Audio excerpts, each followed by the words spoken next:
东京到大阪是不是只能坐新干线？有没有其他的选择？列车、巴士该如何进行购票？行李太重不想拎，有没有别的办法 ？Hello， 各位，好久不见，我是李。今天这期视频，咱们来一起聊聊，在日本自由行的时候都存在哪几种交通方式，以及我在旅程当中关于行李的存放和邮寄的心得。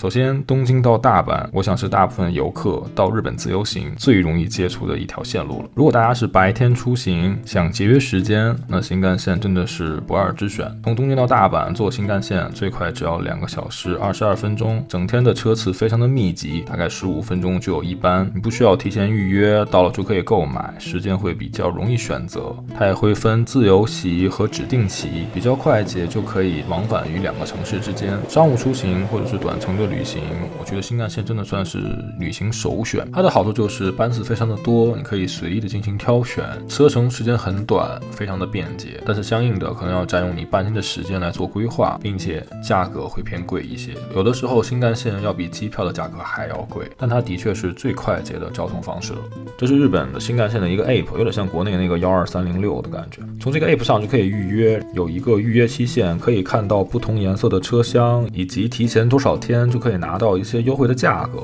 如果大家出行的日期是可以确定的话，其实从这上面买还是挺划算的。毕竟咱们的宗旨就是能省一点是一点啊，骑自行车上酒吧该省省该花花啊。可以看到它这边是有一个优惠活动的，如果大家有出行计划啊，可以去翻阅一下官网，看看他们都会搞什么样的活动。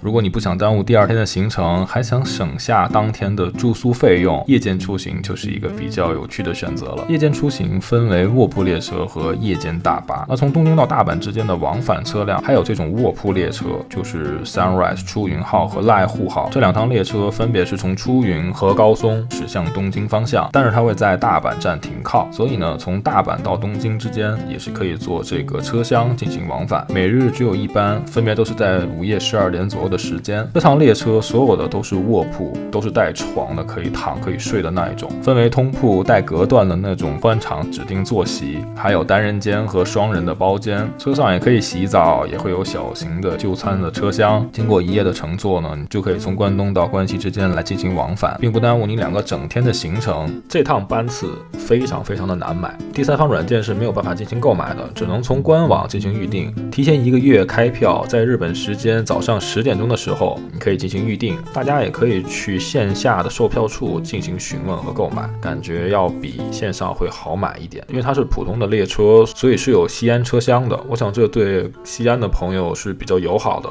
要注意的是，时间千万不要选错，因为它的班次经常都是12点之后，所以日期的话可能是转天，千万不要选错，不然的话可能你的行程就会比较麻烦。我知道有很多铁道迷的爱好者，非常喜欢去体验乘坐各种各样的列车。那日本呢，其实是有很多有趣的班次的，但大部分都在九州附近，其实在东京周边是不太多的，所以大家也可以去翻阅一下资料，看看自己有没有喜欢的类型，比如说这个360的 Hello Kitty， 我觉得就还挺有意思的。那抛去上述2个选择之外，大巴是我们2个自由行的时候选择最多的一个交通方式。如果你是学生党或者预算有限，想在交通方面节省自己的预算，花在其他地方的话，那大巴是可以考虑一下的。从东京到大阪往返的夜间大巴呢，最低的时候只有2000多块日币，真的是非常的划算的一个方式。在车厢内也会提供充电器，有小桌板，也会有免费的 WiFi。当然，如果你想获得一个比较好的乘车体验，它有比较豪华的包厢，这东西丰俭由人吧。选择乘坐大巴还有一个主要的原因就是，如果你想去日本的一些小镇游玩的话，公共交通方面呢，你是没有办法去选择新干线的，因为有的地方是没有线路和班次的，只能选择大巴。而且大巴的话，可能1天只有2趟，所以大家一定要看好自己去的地方以及它的班次时间。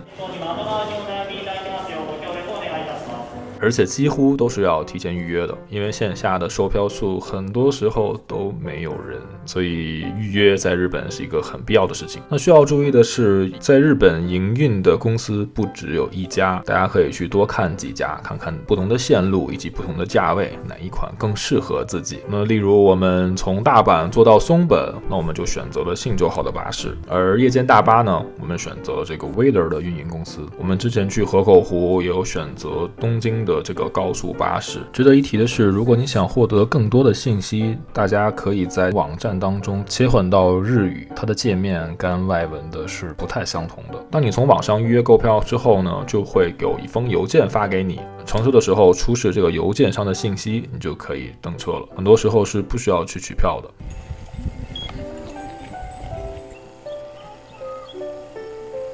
那聊了那么多关于交通该如何选择呢？接下来聊聊关于我在旅行当中行李是如何存放的。